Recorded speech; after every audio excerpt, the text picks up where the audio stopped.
Good morning to all of you. My self Ashish Tiwari इस Harda degree college के YouTube official channel पर आपका स्वागत है। आज का हमारा जो लेक्चर है वो बहुत ही इम्पोर्टेंट है। यहाँ पर जो है इस हरदा डिग्री कॉलेज के ऑफिशियल यूट्यूब चैनल पर जो है BA BCom BCA BBA BSc all third years के जो basics of computer and information technology paper है उसका हम जो है कुछ इम्पॉर्टेंट क्वेश्चंस यहाँ पर पढ़ेंगे। एग्ज़ाम के पॉइंट ऑफ व्यू से ये लेक्चर बहुत ही इम्पॉर्टेंट है, तो प्लीज़ कॉन्सेंट्रेट होके आप जो है साथ में कुछ प्रैक्टिकल पोर्शंस भी है, इन्हें भी जो है आपकी स्टडी करेंगे।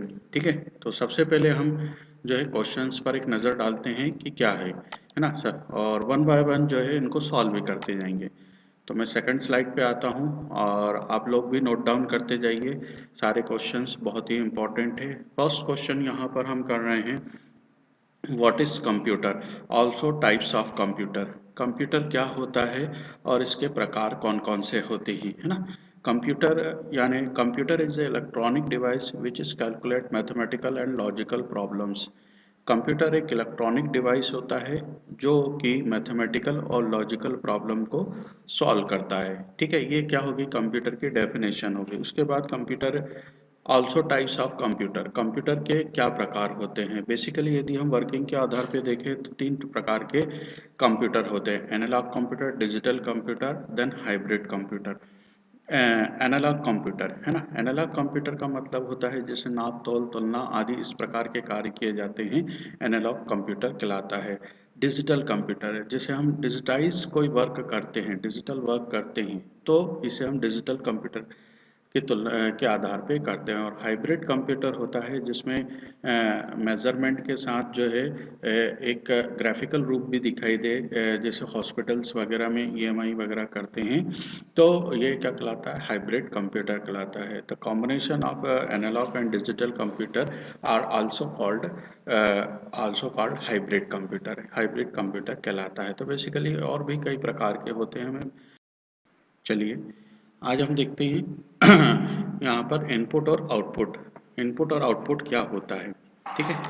इनपुट डिवाइसेस और आउटपुट डिवाइसेस क्या होता है, ठीक है। बेसिकली कंप्यूटर में जो भी हम डेटा देते हैं, है ना, तो वो इनपुट डिवाइसेस के माध्यम से देते हैं, है ना। कुछ इनपुट डिवाइसेस यदि हम देखें तो कीबोर्ड और माउस जो है इसमें सबसे इम्पोर्टेंट माना जाता है। जैसे कीबोर्ड है ना, कीबोर्ड के माध्यम से हम यहाँ पर जो है अल्फ़ाबेट डेटा, न्यूमेरिक डेटा और भी कई प्रकार के डेटा यहाँ पर दे सकते हैं। जैसे आपको कोई पैराग्राफ टाइप करना है तो आप कीबोर्ड की अल्फ़ाबेट कीज़ का उपयोग कर सकते हैं। कोई कैलकुलेशन वर्क करना है तो आप नंबर की का यूज़ कर सकते हैं। इट मीन्स कीबोर्ड यहाँ पर सबसे इम्पोर्टेंट जो है इनपुट डिवाइसेस के रूप में माना जाता है। इसके अलावा माउस है ना, और भी बहुत सारे हैं जिससे हम क्या कर सकते हैं, इनपुट दे सकते हैं। इसी प्रकार यदि हम आउटपुट यूनिट के अंतर्गत आउटपुट डिवाइसेस की बात करते हैं तो आउटपुट यहाँ पर जो भी हमारे पास कैलकुलेशन होती है उस कैलकुलेशन के आधार पर,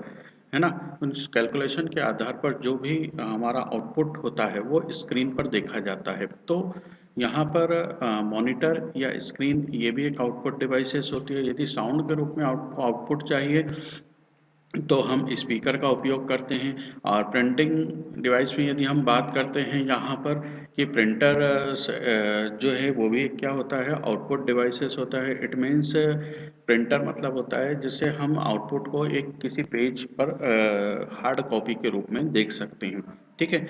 तो बहुत सारे इनपुट और आउटपुट डिवाइसेस यहाँ पर होते हैं। तो यहाँ पर मैंने क्वेश्चन दिया है, what are input and output unit. तो इनपुट और आउटपुट यूनिट के अंतर्गत जो है आपको पूरे इनपुट डिवाइसेस और आउटपुट डिवाइसेस का एक्सप्लेनेशन करना है, ठीक है। थर्ड क्वेश्चन यहाँ पर आते हैं, what is operating system. Operating system क्या होता है यहाँ पर, ठीक है। तो यहाँ पर ऑपरेटिंग सिस्टम की यदि हम बात करते हैं तो ये क्या होता है, एक इंटरफेस होता है कंप्यूटर और यूज़र के बीच होता है। मैं एक डेफिनेशन के रूप में यदि देखूं, an operating system is an interface between computer user and computer hardware. Computer user और कंप्यूटर हार्डवेयर के बीच जो भी क्या होता है, एक इंटरफेस होता है, इंटरफेस करवाने का काम करता है, उसे हम क्या बोलते हैं, ऑपरेटिंग सिस्टम कहते हैं। An operating system is a software which performs all the basic task. यानी ऑपरेटिंग सिस्टम क्या होता है, सारे जो बेसिक चीज़ें होती हैं वो सॉफ्टवेयर के माध्यम से जो भी टास्क होते हैं वो पूरा करता है, like management, memory management, process management, handling input and output and controlling peripheral devices such like a disk drive and printers. ये कुछ हार्डवेयर डिवाइसेस होते हैं, इनकी भी वो क्या करता है, मदद लेता है। मतलब कुल मिला के ऑपरेटिंग सिस्टम यदि हम कहें तो ऑपरेटिंग सिस्टम जो होता है एक जिस प्रकार मनुष्य का एक ब्रेन होता है, ठीक उसी प्रकार जो होता है ऑपरेटिंग सिस्टम भी हम यहाँ पर कह सकते हैं कि एक कंप्यूटर के ब्रेन के समान माना जाता है। जितने भी हम इनपुट डिवाइसेस देते हैं या आउटपुट डिवाइसेस देते हैं और उनके अंदर जो भी प्रोसेस होती है वो सारी की सारी ऑपरेटिंग सिस्टम के अंतर्गत होती है। यदि हम इनके टाइप्स को पढ़ते हैं तो यहाँ पर बेसिकली इनकी वर्किंग के आधार पर 3 प्रकार के ऑपरेटिंग सिस्टम यहाँ पर होते हैं। Single user single tasking operating system, single user multitasking operating system, then multi user multitasking operating system. यहाँ पर पहले टाइप की यदि हम बात करें तो single user single tasking operating system. यानी यदि कोई एक यूज़र है और एक समय में केवल वो एक ही कार्य को करने में सक्षम होता है, तो इस प्रकार का जो ऑपरेटिंग सिस्टम होता है उसे हम single user single tasking operating system कहते हैं। एग्जाम्पल के तौर पर यदि हम देखें तो डॉस। डॉस क्या होता है, एक single user single tasking operating system होता है। जैसे हम डॉस में कोई कमांड चलाते हैं तो हर एक नए टास्क के लिए हम यहाँ पर जो है हम क्या करते हैं, एक नई कमांड को का प्रयोग करते हैं और वो एक ही बार में एग्जीक्यूट होती है ना। दूसरा होता है single user multitasking operating system. Single user multitasking operating system का मतलब होता है कि कोई एक यूज़र होता है और एक समय में कई सारे कार्यों को कराने में सक्षम होता है, तो इसे हम single user multitasking operating system कहते हैं। ठीक है, जैसे कोई यूज़र होता है एक समय में वो टाइपिंग वर्क कर रहा है, कोई किसी सॉफ्टवेयर में काम कर रहा है और उसी समय वो अपना गाने भी बजा रहे हैं यानी संगीत भी सुन रहा है। तो दोनों काम क्या हो रहा है, अपना अपना काम हो रहा है। लेकिन तो इस प्रकार का जो ऑपरेटिंग सिस्टम है जो दो कार्य को दो या दो से ज़्यादा कार्य को एक साथ करने में सक्षम होता है, तो इसे single user multitasking operating system होते हैं कहते हैं। नेक्स्ट है multi user multitasking operating system. Multi user multitasking operating system का प्रयोग होता है कई जिसमें कई सारे यूज़र जो है कई सारे कार्यों को एक साथ एक ही समय में कराने में सक्षम होते हैं, उसे multi user multitasking operating system कहते हैं, है ना। Multi user multitasking operating system जो होता है कई जगह जैसे बैंकों में या बड़े-बड़े मॉल में यहाँ पर प्रयोग होता है। इस प्रकार के ऑपरेटिंग सिस्टम में बहुत सारे यूज़र्स होते हैं जो एक साथ बिलिंग का कार्य और एक साथ कई सारे कार्यों को करने में सक्षम होते हैं। तो ये क्या हो गया, हमारा ऑपरेटिंग सिस्टम हो गया है। ठीक है, नेक्स्ट आते हैं व्हाट इज़ डॉस। डॉस क्या होता है ना। डॉस का यहाँ पर पूरा नाम होता है डिस्क ऑपरेटिंग सिस्टम, है ना। डिस्क ऑपरेटिंग सिस्टम ये क्या होता है, माइक्रोसॉफ्ट की यदि हम बात करें तो माइक्रोसॉफ्ट में यहाँ पर एम एस डॉस कहते हैं, माइक्रोसॉफ्ट डिस्क ऑपरेटिंग सिस्टम, है ना। ये क्या करता है, इसमें यदि हम देखें तो ये जो होता है इसमें कोई भी काम होते हैं तो सारी के सारी कमांड बेस्ड पे होते हैं। और यहाँ पर हमारे पास जो है दो प्रकार की कमांड्स होती हैं, एक होती है इंटरनल डॉस कमांड और दूसरी होती है एक्सटर्नल डॉस कमांड्स। तो नेक्स्ट क्वेश्चन हमारा यही है, फिफ्थ वाला, what are the difference between internal and external DOS command, है ना। इंटरनल और एक्सटर्नल डॉस कमांड में क्या अंतर होता है, तो यहाँ पर जो है इंटरनल और एक्सटर्नल डॉस कमांड की यदि हम बात करते हैं ना तो एक थोड़ा-सा हम पीछे चलते हैं।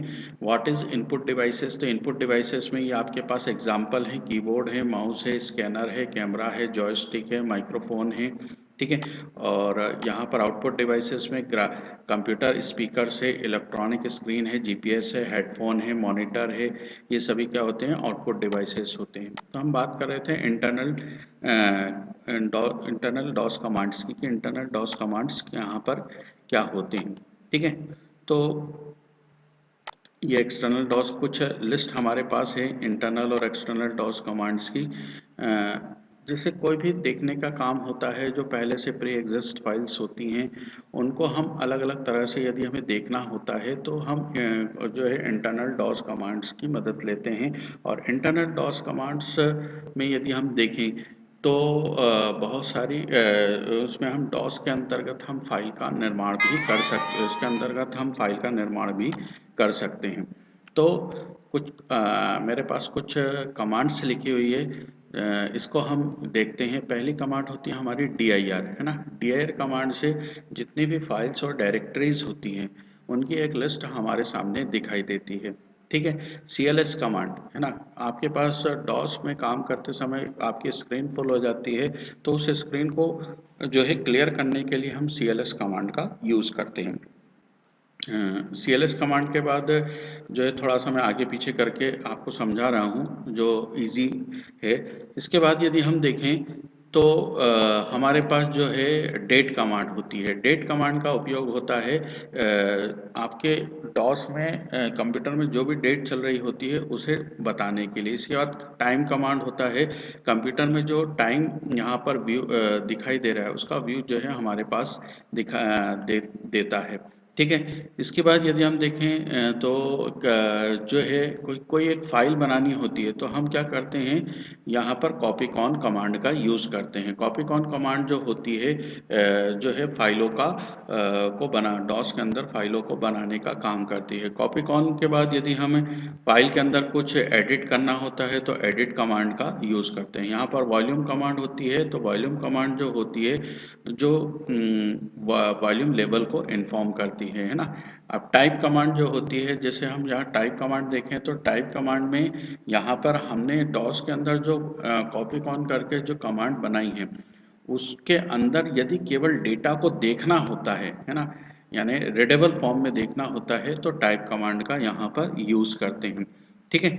यहाँ पर यदि हम देखें तो रीनेम कमांड एक होती है, यानी फाइल के अंदर डेटा तो एज इट इज़ होता है लेकिन हम फाइलों के अंदर डेटा को वैसे ही रखते हैं, लेकिन फाइल का केवल नाम यदि चेंज करना हो तो उस कंडीशन में हम क्या करते हैं, रीनेम कमांड का यूज़ करते हैं, है ना। ये तो कुछ फाइलों से रिलेटेड कमांड्स हो गई। अब यदि हम डायरेक्टरी की बात करते हैं तो यहाँ पर एक कमांड दी हुई है, जैसे rd कमांड। यदि हमने कोई डायरेक्टरी बनाई है और उस डायरेक्टरी को यदि हमें हटाना है तो रिमूव rd कमांड का यूज़ करते हैं। ये जब आपकी डायरेक्टरी बन जाती है तब आप क्या कर सकते हैं, इस डायरेक्टरी को जो है रिमूव कर सकते हैं। ठीक है। नेक्स्ट कमांड यहाँ पर मुझे दिखाई दे रही है जो है set command, allow you to change only variable और स्ट्रिंग इन अदर। हम यहाँ पर वेरिएबल और स्ट्रिंग को बताने के लिए सेट कमांड का यहाँ पर यूज़ करते हैं। ठीक है। नेक्स्ट कमांड यहाँ पर यदि हम देखें तो थोड़ी सी इसमें लिखी नहीं हुई है, मैं आपको बता देता हूँ। यहाँ पर वर्जन कमांड यदि हमें जो है VER करके इसमें शो करते हैं। वर्जन कमांड का जो यूज़ होता है वो हमारे ऑपरेटिंग सिस्टम कौन सा डला हुआ है इसके उपयोग के लिए हम जो है वर्जन कमांड का उपयोग करते हैं। ठीक है। तो ये कुछ इंटरनल डॉस कमांड होगी जिनका हम अलग अलग तरह से अलग अलग रूप में यूज़ करते हैं, है ना। नेक्स्ट जो होती है external DOS command. External DOS command मतलब होता है ये सिस्टम पर आधारित होती है, सिस्टम की फाइलें होती हैं, सबसे इम्पॉर्टेंट मानी जाती है डेटा ट्रांसमिशन के लिए, फाइलों के सारी डायरेक्टरीज को देखने के लिए अलग अलग तरह से। तो एक्सटर्नल डॉस कमांड जो होती है इसमें यदि हम देखें यहाँ पर जैसे प्रिंट कमांड, है ना। यदि आपको इसमें दिया है the print command allows user to print text file to line printer. यदि लाइन प्रिंटर में आपको प्रिंट चाहिए तो हम जो है प्रिंट कमांड का इस प्रिंट कमांड का उपयोग करते हैं। एक्स कॉपी कमांड, यदि आपको यदि आपका पूरा का पूरा जो डेटा है एक हार्ड डिस्क से दूसरे मतलब जो है किसी दूसरे हार्ड डिस्क में यदि आपको ट्रांसफ़र करना है तो इस कमांड का हम यहाँ पर यूज़ करते हैं। नेक्स्ट कमांड होती है चेक डिस्क कमांड, है ना। चेक डिस्क कमांड का उपयोग जो है कंप्यूटर से संबंधित जो भी संबंधित समस्याएं होती उसको बताने का काम करता है। ठीक है। फॉर्मेट कमांड है, तो फॉर्मेट कमांड का जो यूज़ होता है ना। फॉर्मेट मतलब होता है हम किसी यहाँ पर यदि हम आगे किसी ट्राइब का नाम लिख दें तो वो पूरी की पूरी जो है ड्राइव कैसी हो जाती है, फॉर्मेट हो जाती है, मतलब इसके अंदर का जो डेटा है वो क्या हो जाता है, डिलीट हो जाता है। Find command allows you to search for text within a file, है ना। अलाउ यू टू सर्च, कोई भी फाइल को ढूंढने का काम करता है, यानी डॉस में जो फाइल बनी हुई है वही ढूंढने का काम करता है। Tree command allow the user viewing listing of files and folders, है ना। ये क्या करता है, फाइल्स और फोल्डर को बताने का काम करता है in any easy to read place, मतलब आसानी से जिसको रीड किया जा सके। डेल ट्री कमांड, ये क्या होता है, short for a delete tree.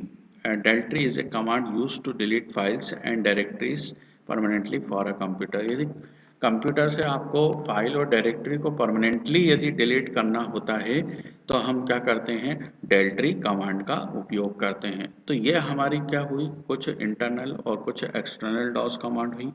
यहाँ पर नेक्स्ट क्वेश्चन पे आते हैं हम। हमारा जो नेक्स्ट क्वेश्चन होता है, यहाँ पर आइए आप देखते हैं सिक्स्थ वाला, एक्सप्लेन विंडोज़। विंडोज़ क्या होता है, विंडोज़ का मतलब होता है जैसे जैसे हमने अभी डॉस पढ़ा है ना, डिस्क ऑपरेटिंग सिस्टम पढ़ा।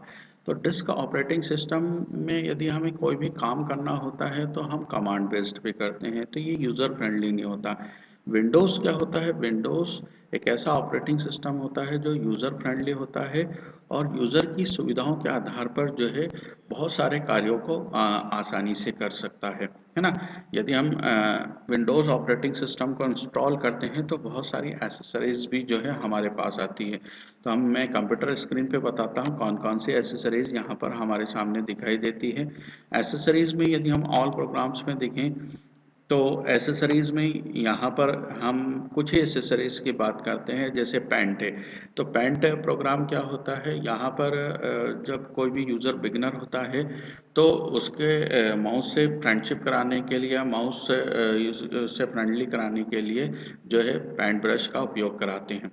ठीक है। नेक्स्ट है वर्ड पैड, छोटे मोटे डॉक्यूमेंट यदि तैयार करना होता है तो हम वर्ड पैड का इस्तेमाल करते हैं। नोटपैड, नोटपैड का मतलब होता है जितने भी वेब पेज यदि हम डिज़ाइन करते हैं और वो वेब पेज की जो कोडिंग होती है वो नोटपैड पर तैयार की जाती है। ठीक है।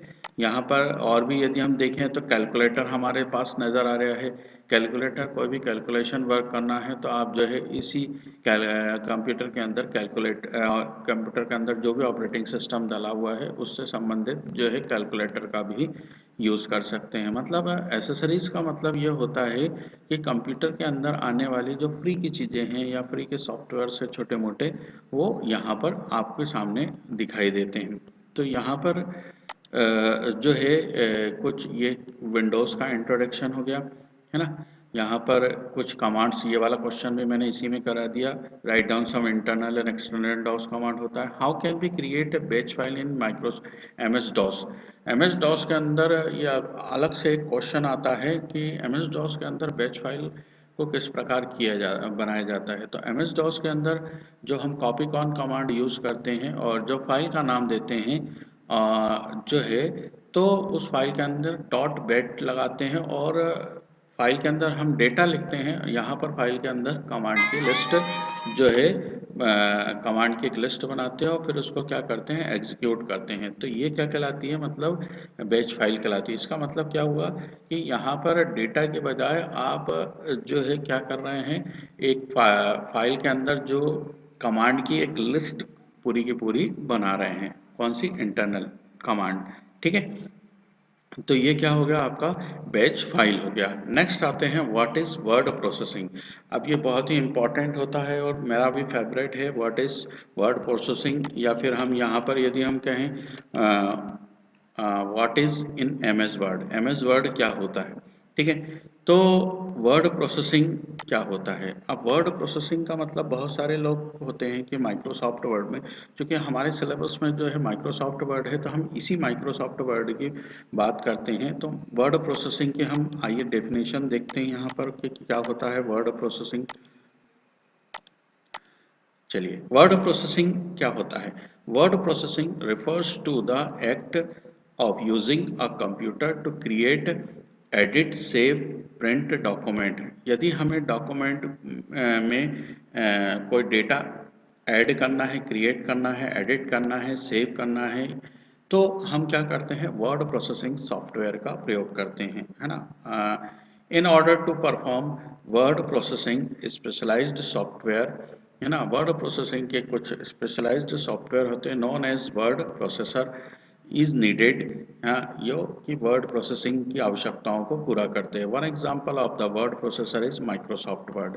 इसमें से एक एग्जांपल के रूप में यदि हम देखें तो क्या होता है, वर्ड प्रोसेसर होता है। मतलब सीधी सी बात है कि वर्ड प्रोसेसिंग के अंतर्गत हम जो भी काम करते हैं उन्हें क्या करते हैं, वर्ड प्रोसेसिंग के अंतर्गत ही गिना जाता है। मतलब ये इसके क्या होते हैं, फीचर्स होते हैं, फीचर्स होते हैं। तो हम कुछ फीचर्स की यहाँ पर बात करते हैं, है ना। आइए मैं वर्ड प्रोसेसिंग का कुछ प्रैक्टिकल पोर्शन भी यहाँ पर आपको बताता हूँ। ये एक माइक्रोसॉफ्ट वर्ड मैंने ओपन कर लिया है ना, मैंने डायरेक्ट कर लिया है। वैसे इसकी प्रोसेसिंग ये होती है कि आप स्टार्ट बटन पे जाते हैं, ऑल प्रोग्राम्स पे जाते हैं और जो है माइक्रोसॉफ्ट ऑफिस पे जाते हैं और माइक्रोसॉफ्ट वर्ड 2007 पे क्लिक करते हैं।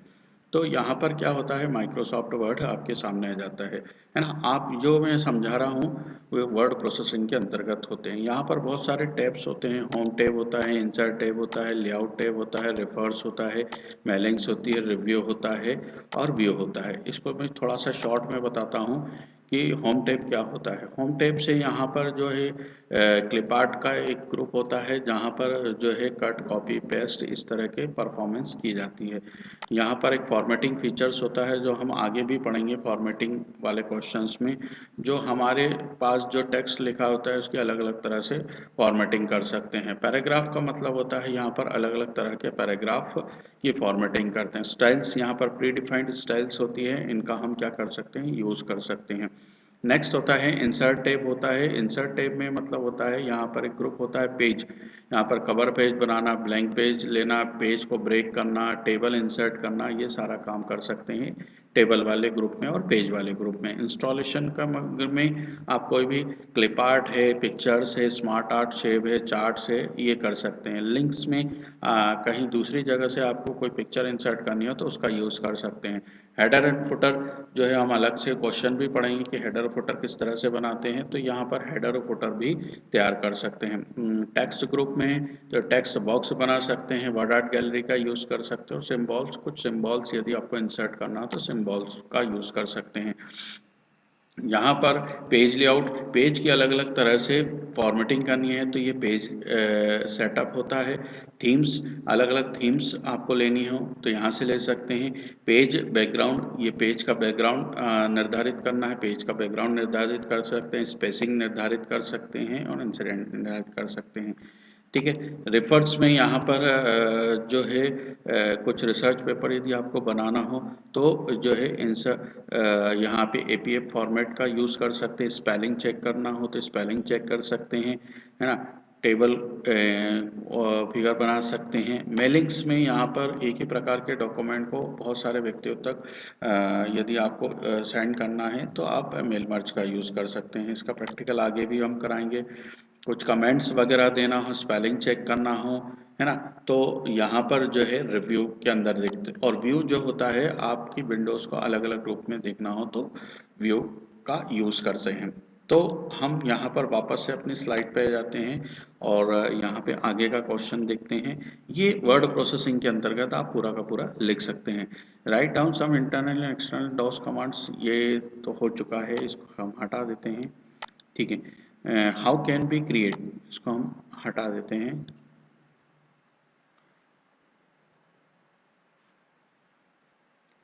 ये मैंने इसको कट कर दिया। नेक्स्ट है how can we create batch file, ये भी हो गया है आपका word processing. Header and formatting in Microsoft Word. Microsoft Word क्या होता है, ठीक है। माइक्रोसॉफ्ट वर्ड में यहाँ पर मैंने ये दोबारा क्वेश्चन दिया हुआ है तो ये क्वेश्चन जो है माइक्रोसॉफ्ट वर्ड के नाम से भी आएगा तो भी आपको जो है यही लिखना है ना। अब फॉर्मेटिंग क्या होती है, तो मैं वापस से वर्ड खोल लेता हूँ। जैसे मैंने एक टेक्स्ट लिखा, अब जिस टेक्स्ट को हम सेलेक्ट करेंगे उसमें यहाँ पर जो है फ़ॉन्ट को अलग अलग रूपों में दे सकते हैं। फ़ॉन्ट स्टाइल होती है हमारी, अलग अलग स्टाइल दे सकते हैं, बोल्ड कर सकते हैं, इटैलिक कर सकते हैं, अंडरलाइन, आपके पास अलग अलग अंडरलाइन के ऑप्शंस होते हैं। किसी मैथमेटिकल फिगर या साइंटिफिक में यदि सुपर स्क्रिप्ट करना हो, मतलब अपनी एक्चुअल पोजीशन से टॉप पर लाना हो तो ये सुपर पोजीशन हो गई। ये बॉटम में आ गया, अपनी एक्चुअल पोजीशन से बॉटम में आना हो तो बॉटम में ला सकते हैं। तो यहाँ पर जो है ये क्या हो गया आपकी फॉर्मेटिंग, कुछ फॉर्मेटिंग फीचर्स यहाँ पर मैंने बताए। ठीक है, इसके बाद हेडर फुटर मैक्रो और मेल मर्ज है ना, तीनों एक साथ यहीं पे परफॉर्म कर देते हैं। हेडर फुटर किस तरह से बनाते हैं? हेडर फुटर बनाने के लिए हम किसी भी चीज़ को यदि हमें इंसर्ट करना हो तो इंसर्ट पे जाते हैं, है ना, इंसर्ट पे जाते हैं और यहाँ पर हमारे पास इंसर्ट टैब होता है और हेडर और फुटर वाला एक ग्रुप होता है। इस पे यहाँ पर हम हेडर का डिक्लेरेशन करते हैं। किस प्रकार का हेडर लेना है? सपोज ये मैंने ये हेडर लिया और यहाँ पर जो है यहाँ पर मैंने कुछ लिखा, सपोज हरदा लिखा। उसके बाद वापस से इंसर्ट पे जाते हैं और फुटर पे जाते हैं और फुटर पे हमने सपोज ये वाला लिया, यहाँ पर मैंने SDC लिख दिया सपोज, या हटाना चाहो तो आप हटा भी सकते हैं। यहाँ पर SDC लिया और बीच में जाके क्लिक कर दिया, तो ये क्या हो गया आपका हेडर फुटर प्रिपेयर हो गया। अब हेडर फुटर का यूज़ क्या किया जाता है? मतलब यहाँ पर लेटर हेड वगैरह बनाना हो तो हेडर फुटर का यूज़ किया जाता है। इसकी डेफिनेशन पे यदि हम देखें तो डेफिनेशन क्या होती है, आइए देखते हैं definition. Header and footer. A header is text that is placed at the top of the page. Header जो होता है किसी भी पेज के टॉप पर होता है, while a footer is placed at the bottom. और footer जो होता है पेज के बॉटम में होता है और फुट या नीचे होता है of a page. Typically these areas are used for inserting document. ये इस एरिया में हम क्या करते हैं, किसी डॉक्यूमेंट में ये एक एरिया निर्धारित करते हैं। Information such as the name of the document, या डॉक्यूमेंट का नेम लिख सकते हैं। द चैप्टर हेडिंग, हेडर में हम चैप्टर की हेडिंग दे सकते हैं, पेज नंबरिंग दे सकते हैं, क्रिएशन डेट डेट दे सकते हैं और भी बहुत सारी चीज़ें यहाँ पर कर सकते हैं। तो ये क्या हो गया आपके पास, ये हो गया आपके पास हेडर हो गया। ठीक है, हेडर के बाद यहाँ पर हेडर और फुटर के बाद दूसरी चीज़ हम यहाँ पर देखते हैं मेल मर्ज। मेल मर्ज क्या होता है? देखिए, थोड़ी सी एक बड़ी प्रोसेस है। यहाँ पर जैसे कोई एक मैं एक यहाँ पर एक टेक्स्ट लिख रहा हूँ, हेलो हाउ आर यू, ये मैंने एक टेक्स्ट लिखा और इस टेक्स्ट पे यदि हमको बहुत सारे व्यक्तियों तक मैसेज करना है, आप टेक्स्ट लिख सकते हैं, ग्रीटिंग कार्ड इंसर्ट करा सकते हैं, वेडिंग कार्ड इंसर्ट करा के कहीं से दे सकते हैं। तो मेलिंग्स पे गए, मेलिंग्स पे जाके हम यहाँ पर स्टार्ट मेल मर्ज पे क्लिक करते हैं। मैं यहाँ पर एक लेटर फॉर्म में कर रहा हूँ तो यहाँ पर लेटर पे मैंने क्लिक करा। दूसरा एक पेज हम इंसर्ट कर लेते हैं, ये दूसरा पेज मैंने इंसर्ट कर लिया और यहाँ पर लिखा हेलो हाउ आर यू, है ना। यहाँ पर इंसर्ट पे गया, सॉरी मेलिंग्स पे गया, मेलिंग्स पे यहाँ पर लेटर्स पे गया, step by step mail merge, यहाँ पर आपको स्टेप बाय स्टेप में मिल जाएगी तो आप स्टेप बाय स्टेप का ही स्टार्ट वाला जो है ऑप्शन यूज़ करेंगे। पहले स्टेप में हमारे पास आ गई है। नेक्स्ट स्टेप में हम क्या करते हैं, यहाँ पर हमारे पास दिया है use the current document, start from templates और स्टार्ट फ्रॉम एग्जिस्टिंग डॉक्यूमेंट। यदि आपको करंट डॉक्यूमेंट का यूज़ करना है तो आपको यूज़ द करंट डॉक्यूमेंट का यूज़ करेंगे। ठीक है, टेम्पलेट का यूज़ कर सकते हैं या आपके पास पहले से जो डॉक्यूमेंट है आप उसका यूज़ कर सकते हैं। तो नेक्स्ट पे क्लिक करेंगे, है ना। यदि आपको एग्जिस्टिंग लिस्ट आपके पास है पहले से रखी हुई तो आप इसका यूज़ करेंगे, अदरवाइज जो है टाइप अ न्यू लिस्ट। मैं यहाँ पर टाइप अ न्यू लिस्ट करता हूँ क्योंकि नए सिरे से हम बना रहे हैं, है ना। इस पर सिलेक्ट करता हूँ, नेक्स्ट पे क्लिक करता हूँ। यहाँ पर नेम, है ना, नेम पे आपको फील्ड निर्धारित करनी होगी कि आप कौन कौन सी फील्ड लेंगे और जो है उसको इंसर्ट करेंगे। तो जैसे सपोज मैंने लिया आशीष, है ना। यहाँ पर मैंने नेम और जो है सिटी ले रहा हूँ, सिटी मैंने ले लिया हरदा। ठीक है, आपकी एक एंट्री कंप्लीट हो गई है। मैं एक वो लिस्ट बना रहा हूँ जिसमें मुझे डेटाबेस देना है। मैंने राहुल लिया, है ना, और यहाँ पर मैंने भोपाल ले लिया। ठीक है, दूसरी एंट्री हमारी कंप्लीट हुई। तीसरा मैंने ले लिया राज ले लिया। ठीक है, राज ले लिया, राज को सपोज मैंने इंदौर। आपकी ऐसे लिस्ट बनती जाएगी। लास्ट में आप ओके पर क्लिक करेंगे और इस डेटाबेस को सेव करेंगे। मैंने एएस नाम से सपोज सेव कर दिया। ये हमारे पास डेटाबेस क्या हो गया, सेव हो गया एएस नाम से। दो ही फील्ड ली, बाकी सब इसलिए खाली दिखाई दे रही है। ओके पर आप क्लिक करते हैं। नेक्स्ट ऑप्शन पे क्लिक करते हैं, मोर आइटम्स पे जाते हैं।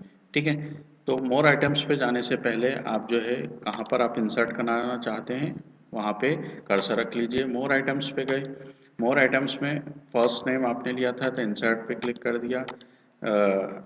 नेक्स्ट मोर आइटम्स पे गए तो यहाँ पर सिटी इंसर्ट करनी थी तो सिटी इंसर्ट कर दी। ठीक है, यहाँ पर नेक्स्ट पे क्लिक करा, ये देखिए आपके पास अलग अलग एंट्रीज आ गई हैं, है ना। अलग अलग चाहिए इंडिविजुअल पेज पे तो एडिट इंडिविजुअल पे क्लिक करेंगे। ऑल पे यदि क्लिक करते हैं तो पूरी के पूरे जितनी भी लिस्ट है सभी के पास जो है अलग अलग पेज पर दिखाई देगी। और यदि आपके पास बहुत ज़्यादा है तो यहाँ पर आप नंबरिंग दे सकते हैं, कहाँ कितने लोगों को देना चाहते हैं। और करंट में केवल करंट जहाँ पे कर्सर चल रहा होगा केवल उसी की लिस्ट दिखाई देगी। तो यहाँ पर ऑल पे क्लिक करता हूँ, ये देखो मेरे पास आशीष है, हेलो हाउ आर यू लिखा है। सेकंड पेज पे राहुल है, हेलो हाउ आर यू लिखा हुआ है। थर्ड पेज पे राज लिखा हुआ है, हेलो हाउ आर यू। तो इस तरह से हम क्या कर सकते हैं, यहाँ पर जो है एक टैक्स, एक हमारा करंट का डॉक्यूमेंट बना है और एक साथ कई व्यक्तियों तक उसको साइन कर सकते हैं और इसका प्रिंट निकाल सकते हैं। ठीक है,